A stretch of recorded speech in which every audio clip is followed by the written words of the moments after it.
Boa- É tarde. Boa tarde, irmãs.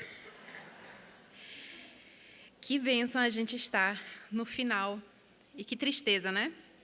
Está encerrando. E o que eu acho que é maravilhoso numa conferência assim é que, por mais palestras e por mais textos que são estudados, por mais temas que são abordados, eles todos se encaixam, né? Todos se encaixam. E isso contrasta muito as mentiras que nós ouvimos no mundo afora. Sabe quando a pessoa conta uma mentira e tem que contar outra mentira para encobrir? E aí, quando você vê as coisas não estão batendo, não faz sentido, não se encaixa, quando você fala a verdade, as coisas fazem sentido, em todos os aspectos. Então, o que você lê no Antigo Testamento, você vai encontrar conexão no Novo, você vai fazer um panorama, um quebra-cabeças gigantesco na sua mente, e você vai olhar assim e falar, uau, que beleza, né? Que maravilha. E hoje eu queria abrir com vocês, rapidamente, Jonas 4, a gente não vai se deter, a gente vai olhar por toda a Bíblia para tratar a esse respeito, mas para a gente, pelo menos, entender um pouquinho sobre o que muitas vezes acontece no nosso coração quando estamos falando de bondade e maldade, daquilo que é bom e daquilo que é mal. E lá em Jonas 4, para dar um contexto rápido, para a gente não mergulhar aqui na velha história, né? Já Jonas foi aquele que foi engolido pela baleia, porque desobedeceu a Deus e tudo mais. Aqui nós encontramos um profeta que estava vivo na época de Amós. E Amós, ele profetizou na época do rei Jeroboão II. E essa era uma época para Israel, o Reino do Norte, de muita prosperidade econômica, de expansão territorial, em que as pessoas, os ricos, estavam cada vez mais ricos e os pobres cada vez mais pobres. Então, havia uma discrepância muito grande, e a gente vê nos profetas que há uma chamada a Deus, uma acusação contra Israel por causa da injustiça social. E, em especial, por causa da religião falsa que eles haviam adotado. Então, quando houve a separação do Reino do Norte e Reino do Sul, logo após o Reino de Salomão, o Reino do Norte, que ficou com Jeroboão I, lá ele ergueu 2 templos. Sempre havia sido apenas um templo, lá em Jerusalém. Mas esse em Jerusalém havia ficado no Reino do Sul.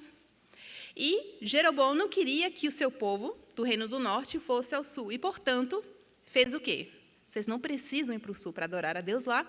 Eu vou erguer 2 templos aqui para vocês. Um aqui na cidade de Dan, ao norte, e outro em Betel, perto da fronteira com o Reino do Sul. E não apenas isso, não se ateve apenas isso, mas também construiu 2 bezerros de ouro e colocou um em cada templo. E fala assim, eis aqui o seu Deus, que tirou vocês da terra do Egito, né? Parece que não aprenderam nada lá.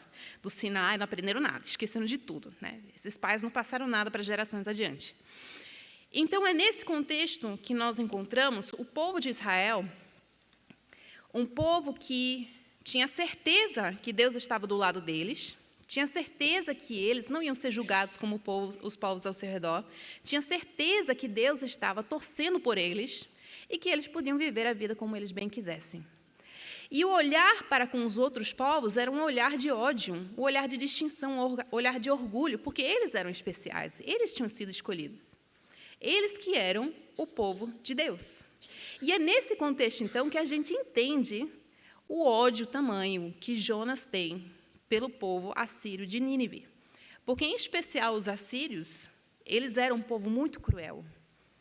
Eles eram aqueles que iam para a guerra e eles não tomavam prisioneiros, eles tratavam e torturavam seus prisioneiros de uma forma muito cruel, lá mesmo no campo de batalha, e matavam. Matavam. E eram muito odiados pelo povo de Israel. E, portanto, quando Deus fala para Jonas, levante e vai pregar a cidade de Nínive, a gente consegue entender um pouquinho da reação dele, de não entender por que Deus estava querendo mandar ele justamente para um povo tão ímpio. E a gente vê que, no final das contas, veio a baleia e tudo mais, né? Deus manda a tempestade, todo mundo conhece essa história, e, finalmente, Jonas, ele vai. A cidade de Nínive dava para percorrer em torno de 3 dias para percorrer a cidade inteira, E ele pregou por apenas um dia, né? A disposição dele era de pregar apenas um dia. Deus mandou para pregar a cidade toda, ele pregou apenas um dia, ao invés de 3. Mas em apenas um dia, Deus já usou poderosamente a palavra de Jonas para fazer o quê? Com que o povo se convertesse. E a gente vê a reação de Jonas logo em seguida no capítulo 4. E eu quero que vocês prestem bem atenção aqui no quê? As emoções. Na verdade, é muito bom a gente prestar bem as emoções listadas na Bíblia, escritas na Bíblia, porque elas vão revelar muito a respeito do coração das pessoas lá. Elas vão denunciar os pensamentos internos, os trâmites internos do coração dos personagens bíblicos. E lá, então, começando no verso 1, diz o seguinte: mas Jonas ficou muito aborrecido e com raiva. E ele orou ao Senhor e disse: ah, Senhor, não foi isso que eu disse, estando ainda na minha terra, por isso me adiantei, fugindo para Tarsis. Pois sabia que tu és Deus bondoso e compassivo, tardio em irar-se e grande misericórdia, e que mudas de ideia quanto ao mal que anunciaste. Agora, Senhor, peço que me tires a vida, porque para mim é melhor morrer do que viver. E o Senhor disse: você acha que é razoável essa sua raiva? Então Jonas saiu da cidade, sentou-se no lugar a leste da mesma. Ali construiu um abrigo, sentou-se na sombra para ver o que aconteceria com a cidade. Então o Senhor Deus fez crescer uma planta por cima de Jonas para que fizesse sombra sobre a sua cabeça, a fim de o livrar do seu desconforto. E Jonas ficou muito contente por causa da planta. Mas no dia seguinte, ao amanhecer, Deus enviou um verme que atacou a planta e a secou. Quando o sol nasceu, Deus fez soprar um vento leste muito quente. O sol bateu na cabeça de Jonas de maneira que ele quase desmaiou. Então pediu para morrer, dizendo: para mim é melhor morrer do que viver. Então Deus perguntou a Jonas: você acha que é razoável essa sua raiva por causa da planta? E Jonas respondeu: é tão razoável que até quero morrer. E o Senhor disse: você tem compaixão da planta, que não lhe custou nenhum trabalho. Você não a fez crescer. Numa noite ela nasceu e na noite seguinte desapareceu. E você não acha que eu deveria ter muito mais compaixão da grande cidade de Nínive, em que há mais de 120.000 pessoas que não sabem distinguir entre a mão direita e a mão esquerda, e também muitos animais? Vocês perceberam aí as emoções, né? A gente viu raiva, a gente viu contentamento, né? Felicidade, e a gente viu raiva, e raiva até a morte, né? Não era obediência até a morte, não, era raiva até a morte. Queria desistir de vida porque estava quente, tá? Não era nível Nordeste, né? Era nível bem ruim, porque se fosse nível Nordeste, ele aguentaria mais um pouquinho. Mas estava bem ruim a situação para ele, aos olhos dele, né?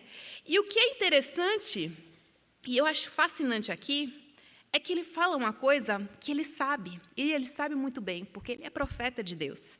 Ele diz o seguinte lá no verso 2: eu sabia que tu és Deus bondoso e compassivo. Ele sabia que Deus era bondoso. Sabia. Mas no coração dele, ele não acreditava naquilo sendo como o melhor. Não era a melhor opção. A melhor opção era o quê? Mandar todo mundo para o inferno. Mandar aqueles ímpios queimar no inferno. Deus não tinha nada que estar preservando o povo de Nínive. É um absurdo, né? A gente pensa assim, não, que ridículo. Vamos lá ver Marcos 10, 17 a 22. Outro texto, em que outra pessoa diz que sabe que Deus é bom, mas as emoções traem o coração e revelam que, de fato, a pessoa acha que é bom de verdade. Marcos 10, 17 a 22. E pondo-se Jesus a caminho, correu um homem ao seu encontro e, ajoelhando-se, perguntou-lhe: bom mestre, que farei para herdar a vida eterna? Respondeu-lhe Jesus: por que me chamas de bom? Ninguém é bom, senão um, que é Deus. Ou seja, você está reconhecendo que eu sou Deus, né? Sabes os mandamentos: não matarás, não adulterarás, não furtarás, não dirás falso testemunho, não defraudarás ninguém, honra teu pai e tua mãe. Então ele, o jovem, respondeu: mestre, tudo isso tenho observado desde a minha juventude. E Jesus, fitando-o, o amou e disse: só uma coisa te falta. Vai, vende tudo o que tens, dá-o aos pobres e terás um tesouro no céu. Então vem e segue-me. Ele, porém, contrariado com essa palavra, retirou-se triste, porque era dono de muitas propriedades. As nossas emoções vão nos entregar, vão revelar aquilo que nós consideramos que é bom e que é mal. A gente fala, é muito comum, jargão, né? Oh, Hendrika, você está tão bonita hoje. Oh, Deus é bom. É? Oh, isso aconteceu, que sucesso, Deus é bom. A gente fala, Deus é bom, Deus é bom, Deus é bom, com tanta facilidade, mas as nossas atitudes e as nossas emoções, elas vão revelar, de fato, aquilo que nós acreditamos que é bom. E nessa geração, nesse mundo que nós vivemos hoje, nós temos a tendência cada vez maior a ver as linhas entre o bom e o mal, o bem e o mal, serem borradas. E a pergunta, então, é como é que nós definimos, ultimamente, o que é bom? O que nos leva a dizer isso aqui está certo, isso aqui está errado, isso aqui faz bem, isso aqui faz mal? E se você for olhar no dicionário, você vai ver que a definição que lá se encontra, uma das muitas definições, é que bom significa aquilo que corresponde plenamente ao que é exigido, desejado ou esperado quanto à sua natureza, adequação, função, eficácia, funcionamento, etc. Ou seja, algo é bom de acordo com aquilo que lhe é exigido, de acordo com aquilo que é desejado, de acordo com o que é esperado, de acordo com a natureza daquele objeto ou daquela pessoa. E aí nós temos diversos padrões, parâmetros para nós dizermos que algo é bom ou não. Então, por exemplo, se eu for para a geladeira e pegar aquele pote lá no fundo, né? Aquele pote que está escondido, que você está com medo de abrir. Você abre e descobre que era feijão da semana passada. Já está com aquele cheiro, né? Que grávida não aguenta mais. Eu não aguento mais nem abrir a geladeira, porque eu sei que eu vou encontrar aquele pote. Aí você diz que o feijão está... Não está bom. Não está bom. Isso significa que o feijão está em pecado? Não, o feijão ele não tem nenhuma substância moral dentro do feijão. Né? O feijão obedece a Deus, às leis da física. Vai apodrecer porque você deixou lá, né? Esqueceu. Mas a gente diz que não está bom, por quê? Por causa da sua utilidade para conosco. Então, nós podemos chamar algo de bom ou de mal de acordo com a função, né? O benefício para conosco. Se vai fazer bem ou se vai fazer mal. Fisicamente, emocionalmente, não me faz bem emocionalmente estar perto dessa pessoa, né? Não me faz bem emocionalmente seguir essa pessoa no Instagram. Então, faça como a Ana falou e deixe de seguir essa pessoa. E a gente também considera aquilo que é bom ou mal de acordo, muitas vezes, com expectativas de normas sociais. Então, por exemplo, se alguém for para a praia de Boa Viagem de roupa social, né? E uma sapatilha, talvez até um casaco, a gente fala que ela não está bem vestida para a praia, né? Está até ridícula. Por quê? Há uma expectativa que a pessoa se vista de acordo com o padrão para aquele local. E quando nós estamos aqui, mesmo que não seja um momento de culto, se você entrar aqui de maiô, as pessoas vão olhar meio estranho para você, porque você não está se adequando a uma expectativa, a um padrão que é esperado para determinado lugar. Então, quando a gente olha, as definições para o que é bom, o que é mal, podem parecer muito relativas, né? Dependendo da situação, dependendo da pessoa, dependendo da época, dependendo do país, da cultura, dependendo de muitas coisas. Dependendo da comparação, não é mesmo? Dependendo da comparação. Então, muitas vezes a gente pensa que a nossa casa está bem arrumada até a gente visitar a nossa amiga, né? Se eu estava bem, agora não estou mais, porque a casa dela está melhor. Então, aquilo que a gente achava que era bom, não. Ou, quando a gente vai escolher pessoas para nos acompanhar no dia a dia, não estou dizendo que eu faço isso, mas estou dizendo que já vi muita gente fazer isso. Que às vezes, para a gente se sentir bem, a gente agrega a gente que é, né, mais feinha que a gente, né? Para a gente se sentir melhor. As amigas não ouçam isso. Mas já perceberam que você se sente melhor a seu respeito quando você vê uma pessoa pior, entre aspas, do que você? Não tanto fisicamente, o aspecto físico, mas muito mais uma forma de você julgar moralmente a pessoa. Eu nunca faria isso. Eu sou uma pessoa melhor, eu sou boa. Se você parar qualquer pessoa aí na rua, que não for realmente, verdadeiramente crente, você perguntar, você é uma pessoa boa? Assim, sou boa, né? Eu não sou tão ruim, nunca matei, nunca roubei, nunca fiz isso, nunca fiz aquilo, então acho que eu vou para o céu, né? Porque eu sou uma boa. Comparado às outras pessoas, eu sou uma pessoa boa. E a gente vai vendo que a linha entre o bem e o mal vai sendo borrada cada vez mais na nossa sociedade. Por quê? Por quê? Ninguém quer ser mal. Ninguém quer se considerar menos do que bem. Ninguém quer achar que nós estamos aceitando coisas ruins para a nossa vida. E, há muito tempo atrás, o filósofo Platão, ele tinha umas ideias bem bacanas a esse respeito. Ele falou a respeito de bondade relativa e bondade objetiva. Bondade relativa era aquilo que é relativa a opiniões e convenções sociais, ou seja, pode se adaptar de acordo com a época, né? Aquilo que é certo e que é errado, pode variar de acordo com um povo, uma cultura, e não tem nada objetivo, concreto quanto a isso. E a bondade objetiva seria algo que é concreto, que não tem como a gente mudar, que ela existe independente da nossa opinião. E na ideia, então, de Platão, essa bondade objetiva, ela residia num mundo de ideias, era impessoal, mas residia nesse mundo de ideias, e então nossas ações e tudo que nós fizéssemos, tudo que nós pensássemos, seria julgado de acordo com esse padrão acima elevado, além de nós, não era dependente das nossas opiniões. Então, tinha a bondade relativa e a bondade objetiva. E a minha pergunta hoje para vocês é: Deus é relativo ou objetivo? Vocês vão falar, naturalmente, ele é objetivo, né? Objetivo. Mas não é isso que a gente faz no dia a dia. Porque se Deus for objetivo, ele é aquele que define a bondade em última instância. Pense aqui comigo. Aquilo que está acontecendo lá no sul.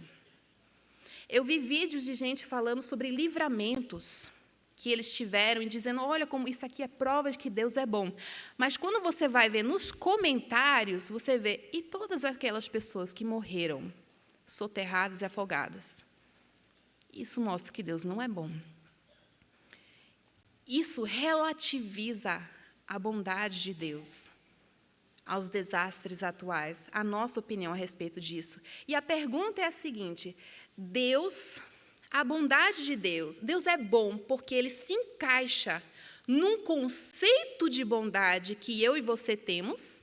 Então, nós temos um conceito de bondade e Deus é bom porque Ele se encaixa nesse conceito, ou Ele é bom independente do que nós achamos, independente do que nós passamos, independente das nossas opiniões, independente do que acontecer neste mundo.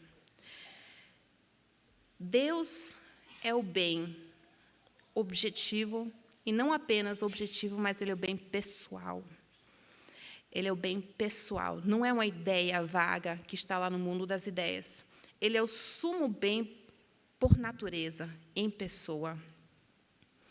E essa bondade não é apenas um aspecto passageiro dele, mas é um atributo inegável do nosso Deus. E assim como o Prisca estava falando, e Naná também, os atributos de Deus são os aspectos de Deus que são inegociáveis, sem os quais ele deixa de ser Deus. Então, cada atributo vai definindo os outros atributos. A bondade de Deus, então, ela é imutável, como Naná falou. É imutável. Isso significa o quê? Que Deus não deixa de ser bom para comigo quando eu peco. Ele não deixa de ser bom para comigo quando eu peco. Então, pode ser, eu não sei se vocês já passaram por isso, que aconteceu alguma coisa na sua vida que faça com que você ache que tudo que aconteceu depois é castigo de Deus contra você, porque Deus quer te fazer sofrer, porque Deus ficou com raiva, e porque Deus se arrependeu de ter te escolhido, e porque Deus não quer mais derramar a bondade dele sobre você. Ele mudou de ideia ao seu respeito. A bondade do Senhor é imutável. Tiago 1,17 diz: toda boa dádiva e todo dom perfeito vem do alto, descendo do Pai das luzes, em quem não há mudança nem sombra de variação. A bondade de Deus não é apenas imutável, mas todas as suas obras são boas. Então, se Deus é bom, aquilo que Ele faz é bom também. Gênesis 1 já prova disso. Tudo que Ele fez, Ele olhou e falou que é bom. Ele não perguntou a opinião de Adão. Adão, o que você achou dessa girafa? É bonita? Você gostou das manchas? Você acha que eu deveria mudar? Não, Ele olhou e disse o quê? É bom? Por quê? Ele é o padrão daquilo que é bom. E não apenas isso, mas a sua justiça e sua lei são boas. Salmo 119, 68 diz: tu és bom e fazes o bem, ensina-me os teus decretos.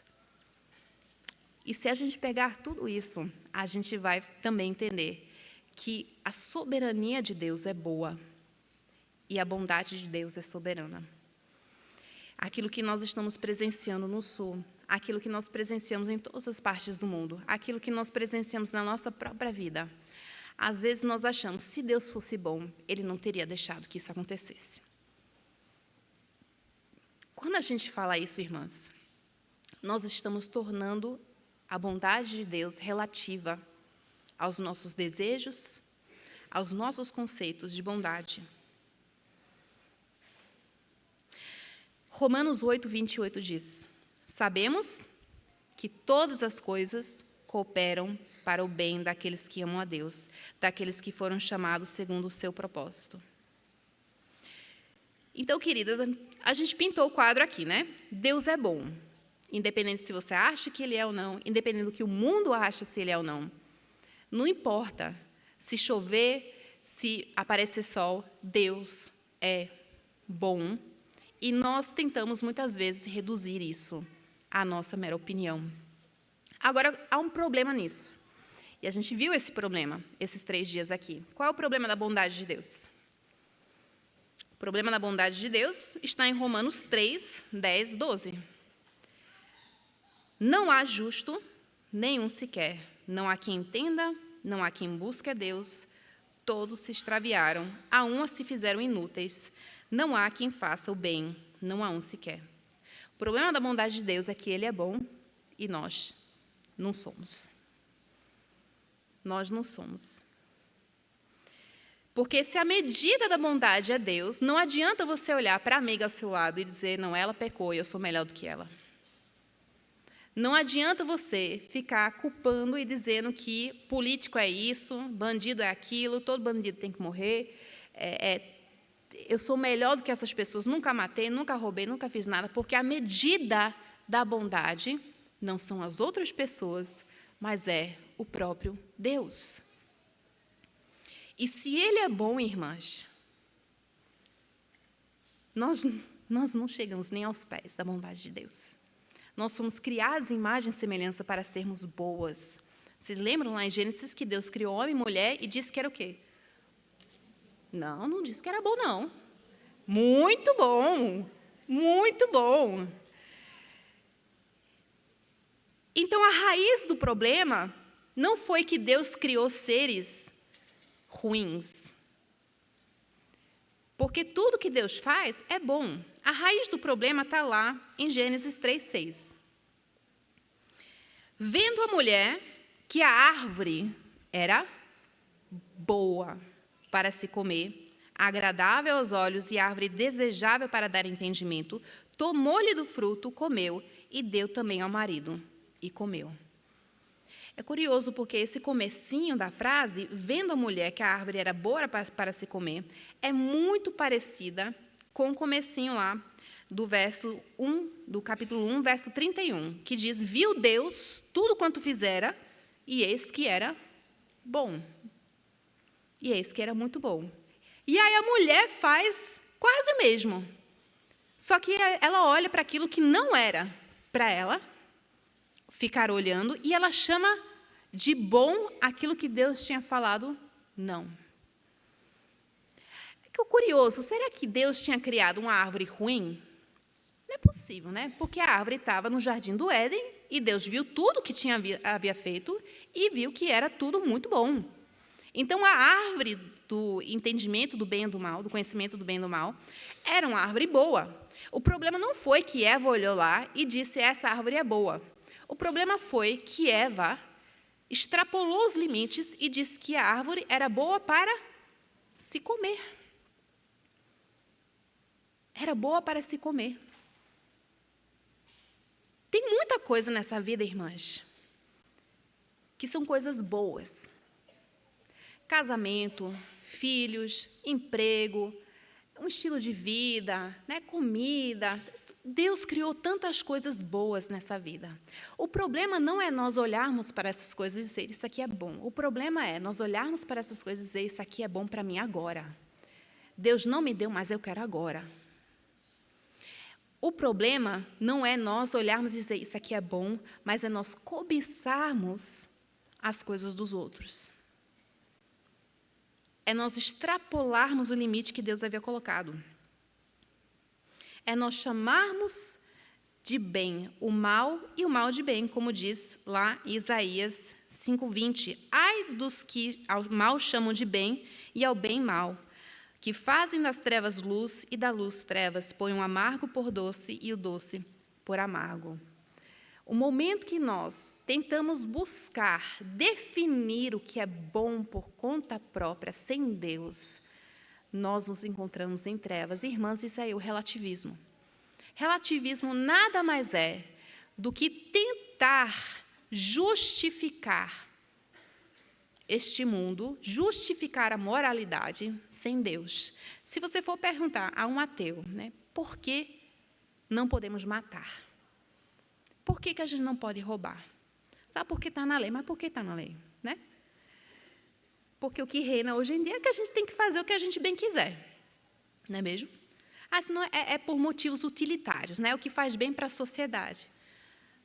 Tá, mas o que estabeleceu isso? Né? De onde veio isso? De onde surgiu? Porque há momentos nos quais matar vai até ajudar, né?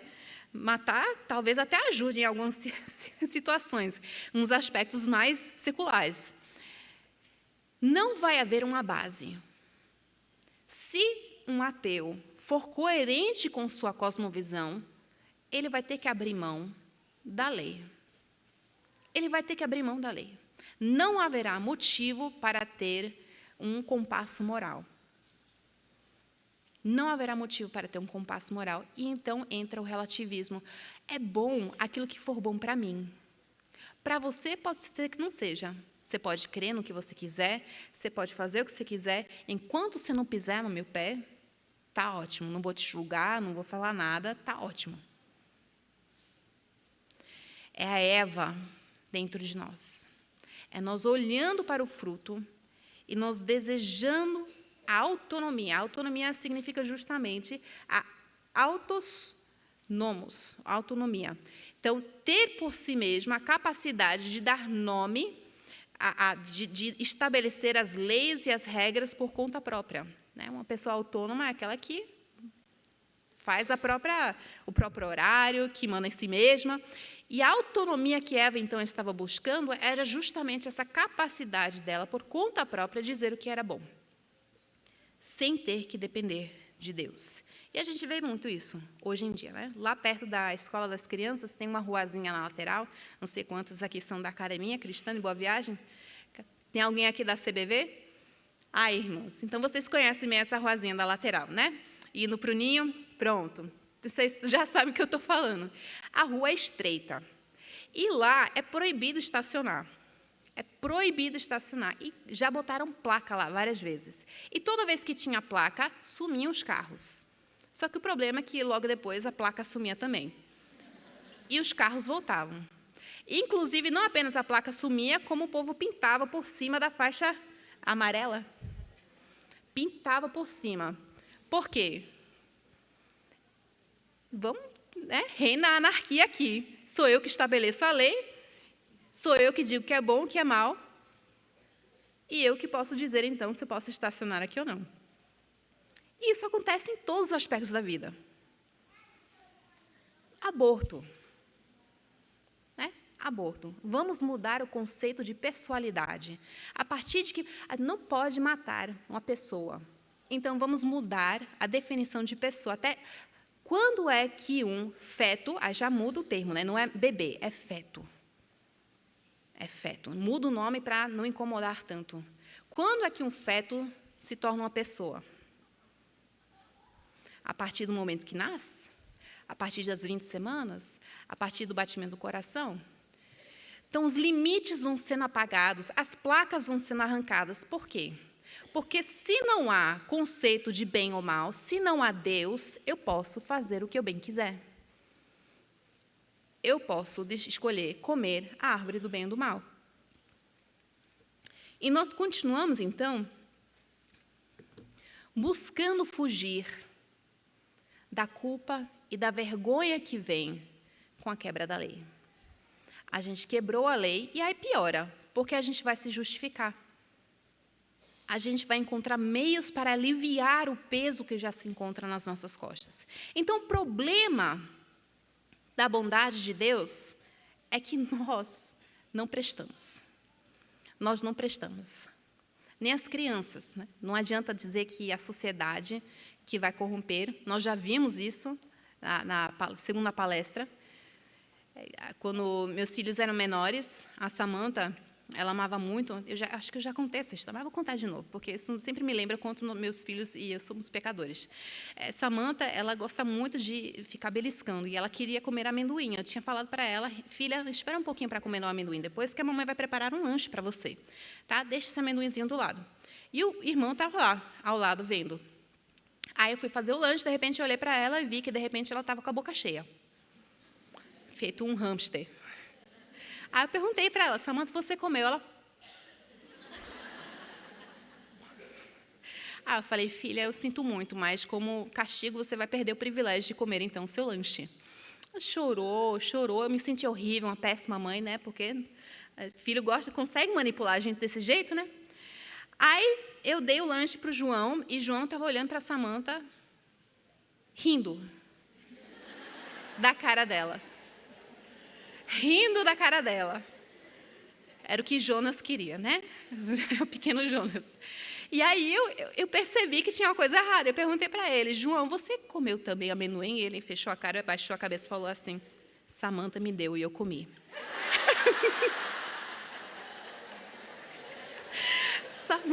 A culpa é dela.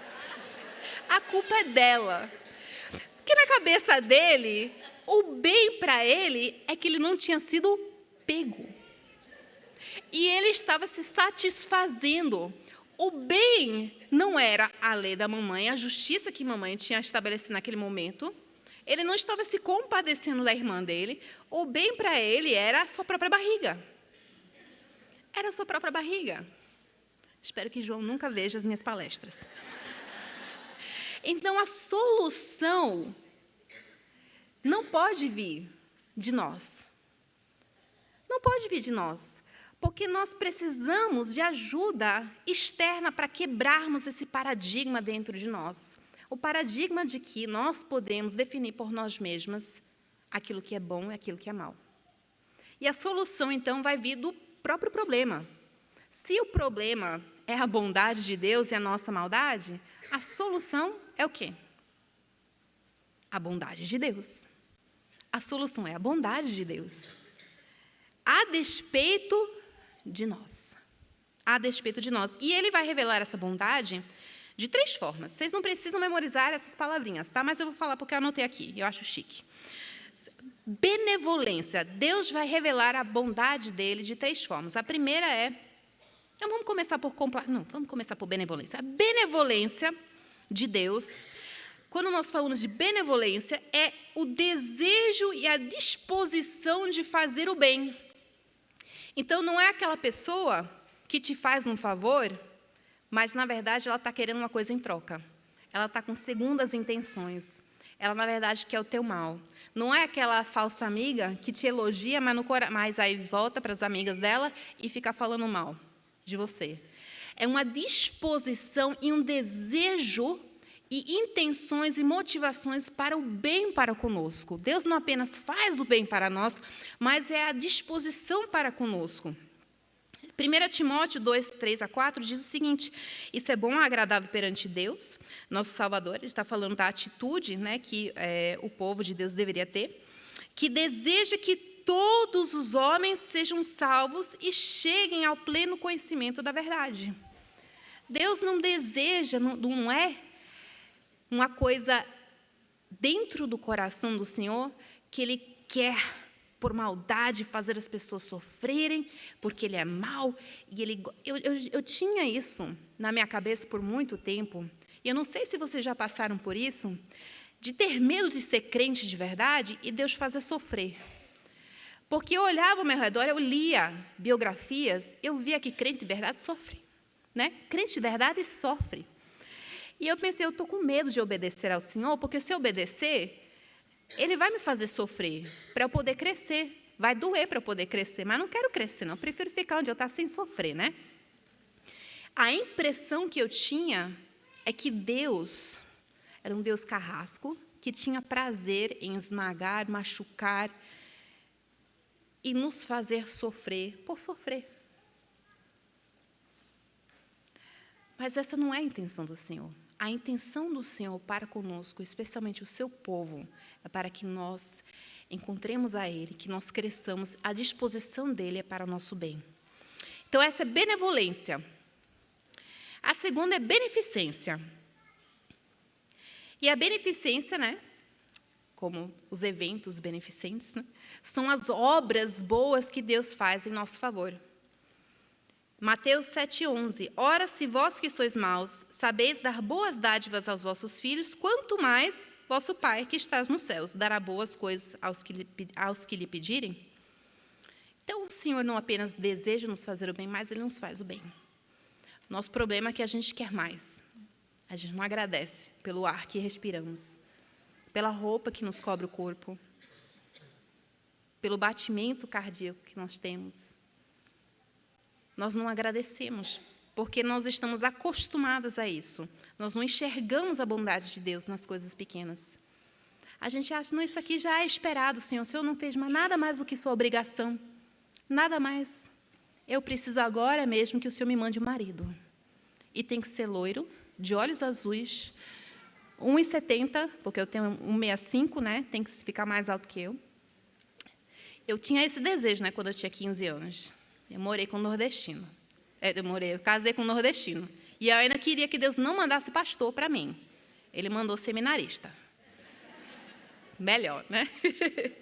Então, Ele faz o bem. Ele faz o bem para nós. E não apenas isso, mas Ele demonstra a bondade dEle para conosco através da complacência dEle. O que é complacência?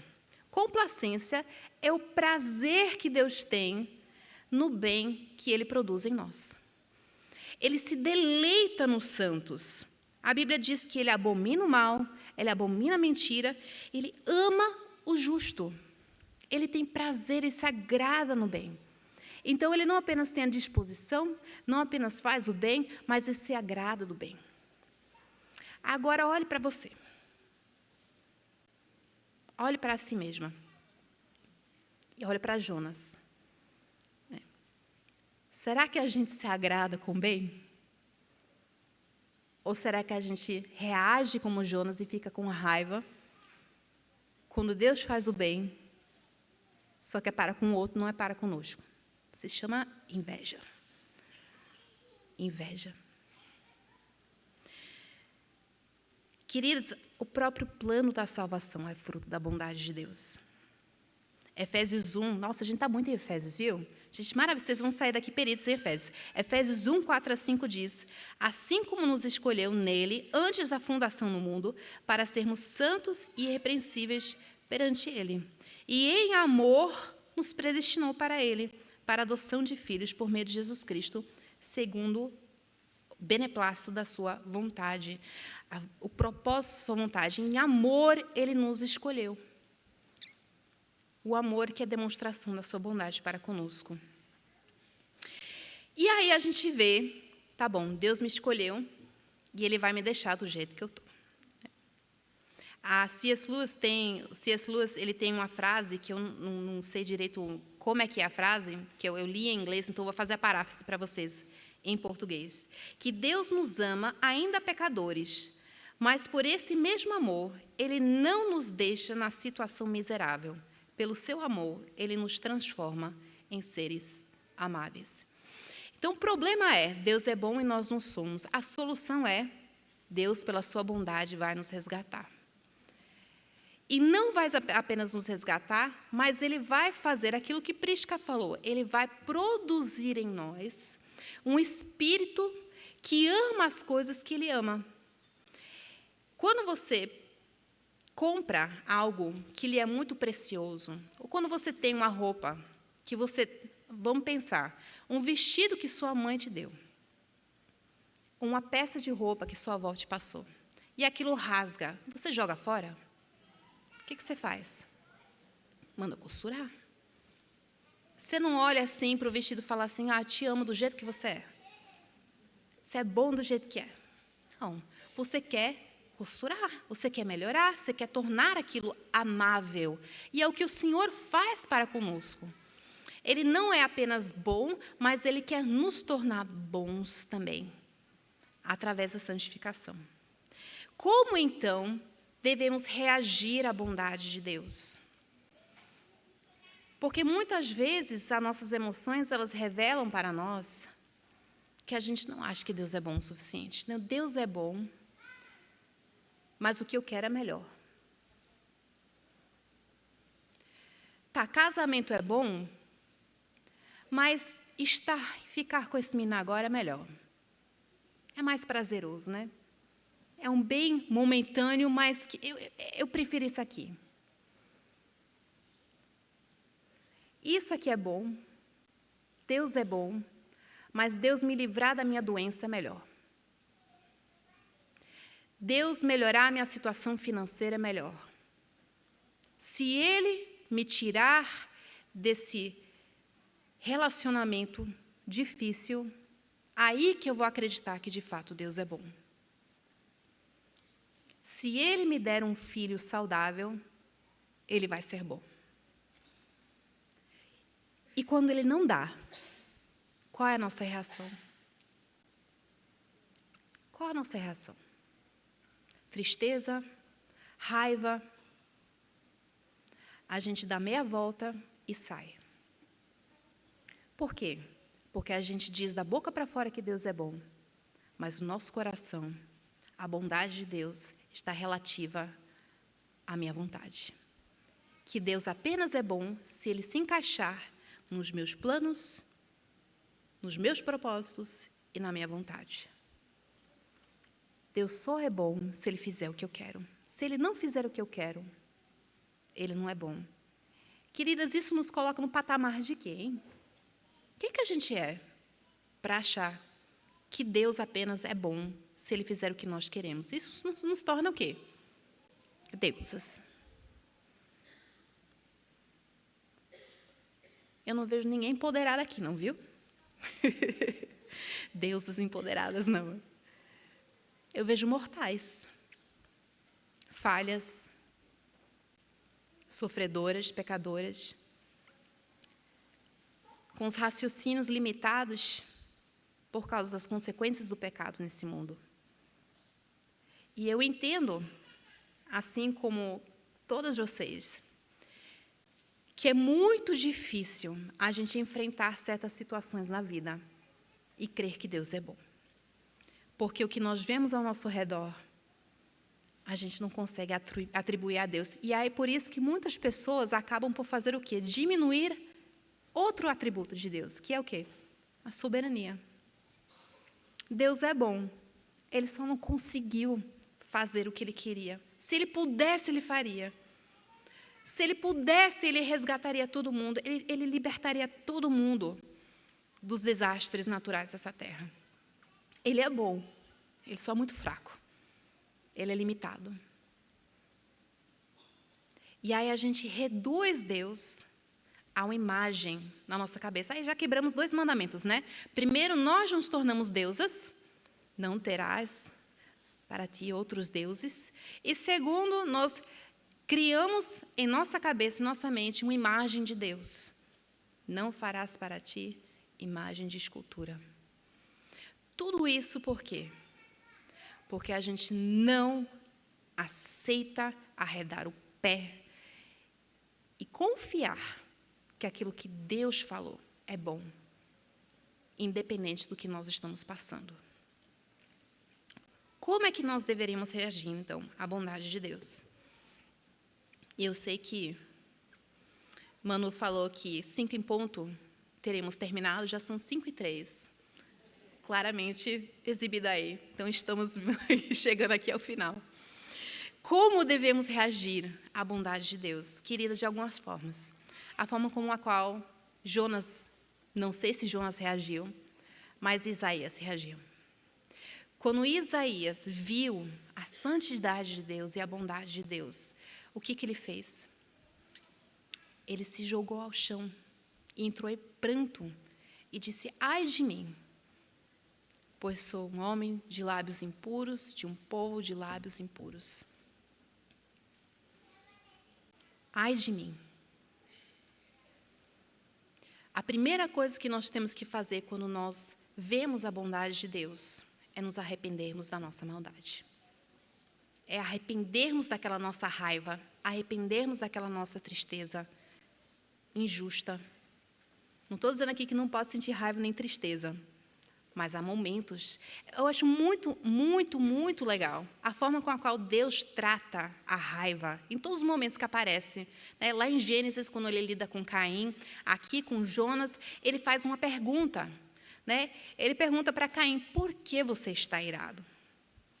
Ele não vai imediatamente falar: você está errado. Ele pergunta a causa da raiva. E para Jonas ele pergunta: essa raiva é razoável? Ou seja, essa raiva está te fazendo bem? Pense um pouquinho a respeito da sua raiva. Então, se você tem raiva de Deus, questione-se a si mesmo. Às vezes a gente não, eu tenho raiva de fulaninha, eu tenho raiva de fulaninho, mas no fundo essa raiva é contra Deus. Questione essa raiva, porque geralmente essa raiva é fruto de uma visão distorcida daquilo que é bom. Reconheça, contemple, medite e deleite-se na bondade de Deus. O inverso de Eva. Eva foi lá e ficou contemplando a beleza do fruto, A agradabilidade do fruto. E Deus nos chama para fazer o quê? Ó, provai e vede que o Senhor é bom. Bem-aventurado o homem naquele que nele se refugia. E imitar a Davi, que diz lá em Salmo 27:4, uma coisa peço ao Senhor e a buscarei, que eu possa morar na casa do Senhor todos os dias da minha vida, para contemplar a beleza do Senhor e meditar no seu templo. Salmo 139:14, não apenas contemplar a beleza do Senhor, mas a beleza das obras do Senhor. Graças te dou, visto que por modo assombrosamente maravilhoso me formaste. As tuas obras são admiráveis e a minha alma o sabe muito bem. A lei do Senhor é boa. Salmo 119:68, tu és bom e fazes o bem, ensina-me os teus decretos. Ó, como amo a tua lei, ela é a minha meditação o dia todo. Queridas, a gente não contempla o suficiente o Senhor. É como a gente viu com Naná, 3 horas e 45 minutos. Quanto tempo disso aí? Quantas de vocês passam 3 horas e 45 minutos orando? Geralmente é antes de comer,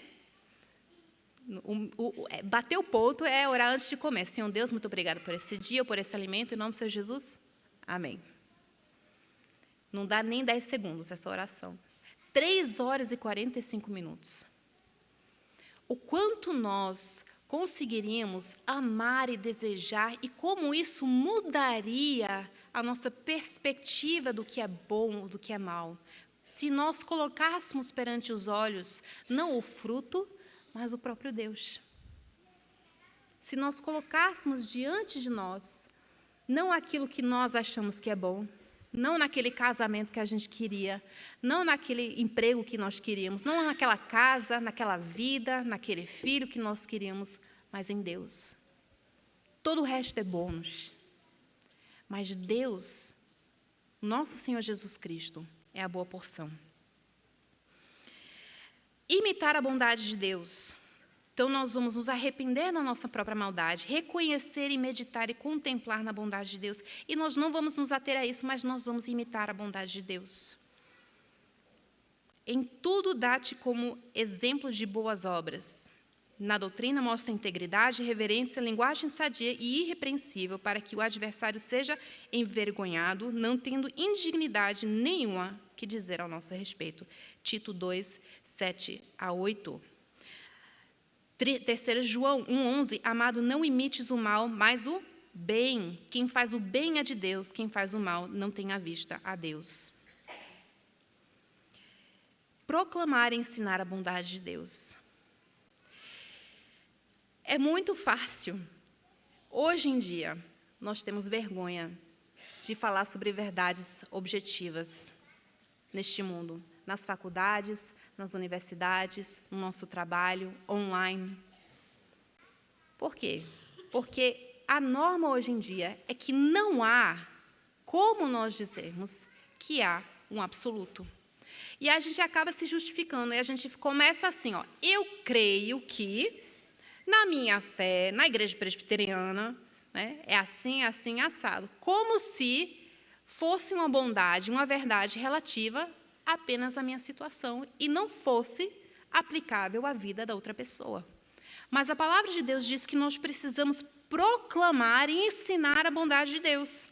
Render graças ao Senhor, invocar o seu nome, fazer conhecidos os seus feitos na sua igreja? Na sua família? Só? Só com o marido? Só com as amigas? Não. Entre os povos. Salmo 105, 1. Finalmente, irmãs, depois de nós nos arrependermos da nossa maldade, depois de nós nos deleitarmos na bondade de Deus, depois de nós imitarmos a bondade de Deus e proclamarmos a bondade de Deus, nós precisamos descansar na bondade de Deus. Descansar na bondade de Deus. Salmo 23 é um retrato maravilhoso disso, não é mesmo? Vamos abrir lá, Salmo 23, para a gente encerrar? Não precisava nem abrir, né? Mas para as amigas que não memorizaram, para não passar vergonha, né? Vamos abrir.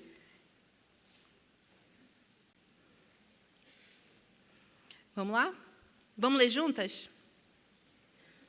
O Senhor é o meu pastor, nada me faltará.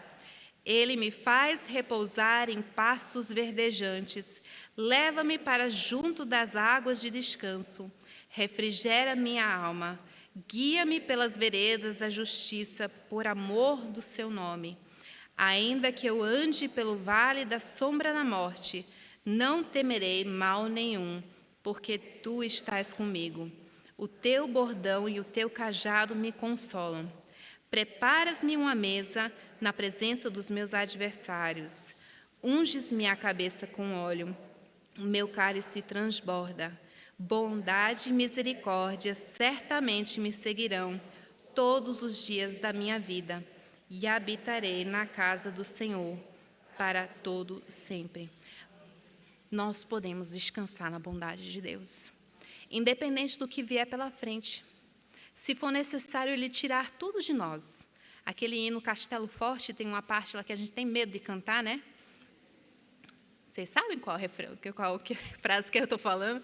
Qual é a frase que eu estou falando? É: se temos de perder família, bens, prazer, se tudo se acabar e a morte enfim chegar, com ele reinaremos. Se temos de perder família, bens, prazer, tudo que nós consideramos como bom, a gente abre mão disso, porque Deus é bom, porque Ele é a boa porção, e porque se a gente tiver Ele, a gente é capaz de enfrentar qualquer coisa neste mundo, a gente é capaz de testemunhar a nossa geração, a gente é capaz de lidar com as redes sociais, a gente é capaz de discipular, seremos capazes de estudar a palavra de Deus nas situações mais adversas, de treinar os nossos filhos, de exortar as irmãs. Nós seremos capazes de fazer o que Deus mandar, porque Ele é bom. Então, na próxima vez que você falar, Deus é bom, pergunte-se aquilo que Jesus perguntou para aquele jovem rico: por que você chama Deus de bom? Você realmente acredita nisso? Você está disposta a abrir mão disso que Ele te deu por amor a Ele? Você está disposta a enfrentar o que Ele mandar no teu caminho por amor a Ele? Por que você se acha tão boa? Baixe o teu padrão um pouquinho. Meça-se perante o Senhor. Reconheça a tua pequenez. Nós precisamos de uma geração, queridas, humilde, uma geração capaz de ser ensinável, uma geração sem cerviz dura. A igreja do Senhor, irmãs, precisa estar com os ouvidos bem abertos, corajosas, capazes de enfrentar as gerações que vêm pela frente, capazes de enfrentar os tempos maus que vêm pela frente. Porque, minhas queridas, o Senhor Jesus está voltando. E isso é maravilhoso, mas significa que os tempos sombrios estão pela frente. E se nós não nos atermos à bondade do Senhor acima de tudo, a palavra de Deus diz que muitos serão perdidos, que muitos apostatarão, que muitos perderão o amor se esfriará. Por quê? Porque perderá-se a ideia de que Deus é bom.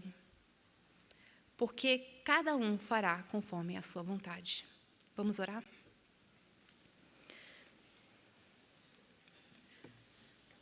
Senhor Deus,